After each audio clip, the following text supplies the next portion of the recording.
ஆக்சுவலாக அவங்களும் மனுஷங்க தான். அவங்க வேற எதுவும் உங்க கண்ணுக்கு தெரிஞ்சா இல்ல இந்த அளவுக்கு ஒரு சித்திரவதை பண்ணியிருக்கீங்க அப்படின்னு நினைக்கிறப்போ ரொம்பவுமே வருத்தமா இருக்கு. அது மட்டும் இல்லாம ஒண்ணு இல்ல ரெண்டு இல்ல கிட்டத்தட்ட 15-16 சடலங்கள் ஆரம்ப காலகட்டத்திலே கிடைச்சிருக்கு. அதுவும் நம்ம தமிழர்களோட சடலங்கள். வாங்க என்னன்னு பார்ப்போம். அதுக்கு முன்னாடி நம்மளோட சேனலை ஃபாலோ பண்ணிக்கோங்க. ஒரு ராணுவ வீரரோட இந்த ஒரு ஒரு முக்கியமான தகவல் தான் வந்து ஒரு மிகப்பெரிய ஒரு போராட்டம் நடந்துச்சு. நம்ம தமிழர்கள் வந்து பல பேர் வந்து கொலை பண்ணப்பட்டாங்க அப்படின்றத ஆதாரத்தோட கிடைக்கிறதுக்கு ரொம்பவுமே முக்கியமான ஒண்ணா இருந்துச்சு. அதாவது 1998 இந்த ராணுவ வீரர் சொன்ன ஒரு சாட்சியினாலதான் 15 எலும்புக்கூடுகள் அதை வந்து தோண்டி எடுத்து பார்த்திருக்காங்க. அது என்ன அப்படின்னு பாத்தீங்கன்னா, செம்மணி அப்படின்ற ஒரு இடத்துல ஒரு மிகப்பெரிய ஒரு படுகொலையே நடந்திருக்கு அப்படின்றது எல்லாருக்கும் இப்ப தெரிய வந்திருக்கு. அது மட்டும் இல்லாம இலங்கையில ஈழத்தமிழர்கள் படுகொலையே ஒரு பெரிய ஒரு விஷயமா பேசப்பட்டு இருந்த ஒரு நிலைமையில இப்போ இந்த ஒரு விஷயம் பயங்கரமா பேசப்பட்டு இருக்கு. ஏன் அப்படின்னா அந்த அளவுக்கு எலும்புக்கூடுகள் கண்டுபிடிச்சிருக்காங்க. முதல்ல ஏதோ ஒரு சாதாரணமா ஒரு கட்டடத்தை கட்டணும் அப்படின்னு சொல்லிட்டு தான் ஆரம்பிச்சிருக்காங்க. ஆனா அந்த ஒரு கட்டடத்தை கட்ட பணி ஆரம்பிச்ச அடுத்த செகண்டே உங்களுக்கு ஒரு அதிர்ச்சி. ஏன் அப்படின்னு கேக்குறீங்கன்னா, எலும்புக்கூடுகள் மனித எலும்புக்கூடுகள் அங்க கண்டுபிடிச்சிருக்காங்க. அப்பதான் அங்க வந்து ஒரு ஒரு கொஸ்டின் வருது. ஏன் இத்தனை எலும்புக்கூடுகள் வந்து இங்க இருக்கு? யாரு காரணம்? இதுக்கெல்லாம் யாரு கொன்னு எதுவும் புதைச்சிருக்காங்களா அப்படின்னு சொல்லிட்டு அவங்களுக்கு ஒரு சந்தேகம் வருது. ஸோ இதனாலதான் நீதிமன்றம் உத்தரவிடுது, இந்த இடத்த நீங்க தோண்டி பாருங்க அப்படின்னு சொல்லிட்டு. ஆனா 1998 செம்மணியை சேர்ந்த நீதிமன்றம் ஆணையிட்டோம். அப்போ 15 சடலங்கள் தான் கண்டுபிடிச்சிருக்காங்க. அதுக்கப்புறம் 2025 தான் இந்த ஒரு ஒரு அகழ்வாராய்ச்சி அப்படின்றதே ஆரம்பிக்கிறாங்க. ஸோ இங்க பாத்தீங்க அப்படின்னா ஸ்டார்டிங்ல 1-2 எலும்புக்கூடுகள் கிடைச்சிருக்கு. தோண்ட தோண்ட தோண்ட ஒண்ணு இல்ல ரெண்டு இல்ல எத்தனை கிடைச்சிருக்கும், எத்தனை எலும்புக்கூடுகள் கிடைச்சிருக்கும் நீங்க நினைக்கிறீங்க? ஒரு 10 இல்ல 20. இதுவே ஆக்சுவலா ஒரு பெரிய நம்பர். ஆனா இப்ப வரைக்கும் 450 எலும்புக்கூடுகள் கண்டுபிடிச்சிருக்காங்க. அது எல்லாரும் வேற யாரும் இல்ல, நம்ம தமிழ் மக்கள் தான்.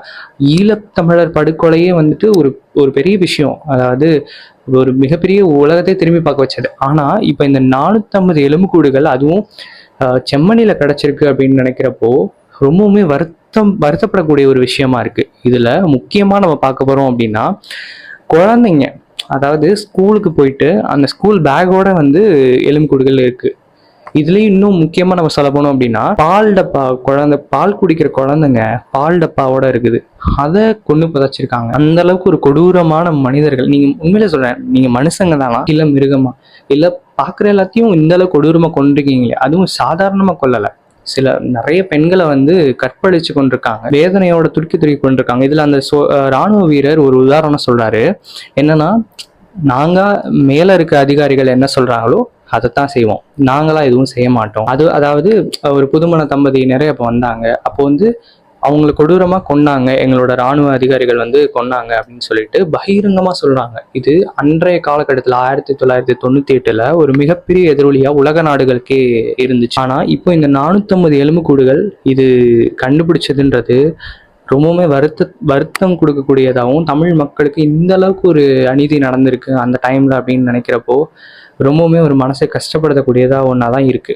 இதுல முக்கியமா சொல்ல போனோம் அப்படின்னா, ஒரு ராணுவ இருந்த கூடாரத்துல மட்டும்தான் இந்த விஷயம் கண்டுபிடிச்சிருக்காங்க. இதே மாதிரி பல ராணுவ தளங்கள் இருந்த இடங்கள் நிறைய இருக்கு. அதுல எத்தனை மக்களை, எத்தனை குழந்தைங்களை, எத்தனை பெண்களை, எத்தனை ஆண்களை கொண்டாங்கன்னு சொல்லிட்டு இது வரைக்கும் தெரியாது. அப்படிதான் அந்த சூழ்நிலை, இலங்கையில வந்து சூழ்நிலை அப்ப இருந்திருக்கு. அப்போ எந்த அளவுக்கு மக்களை வந்து, அதுவும் ஒரு பச்சை குழந்தைன்னு பார்க்காம, பால் டப்பா வச்சுட்டு ஸ்கூல் பேக்கோட வச்சுட்டு போற ஒரு குழந்தைங்கன்னு பார்க்காம கூட கொண்டு புதைச்சிருக்காங்க அப்படின்னா எந்த அளவுக்கு ஒரு மிருகத்தனமான ஒரு ஆட்சி நடந்திருக்கும் அன்றைய காலகட்டத்துல. அது உலக அளவுல எதிரொலிச்சாலும் இப்போ இந்த 450 எலும்புக்கூடுகள் கண்டுபிடிச்சும் உலக அளவுல எதிரொலிக்கல அப்படின்னு நினைக்கிறப்போ ரொம்பவுமே கஷ்டமான ஒரு விஷயமா தான் இருக்கு.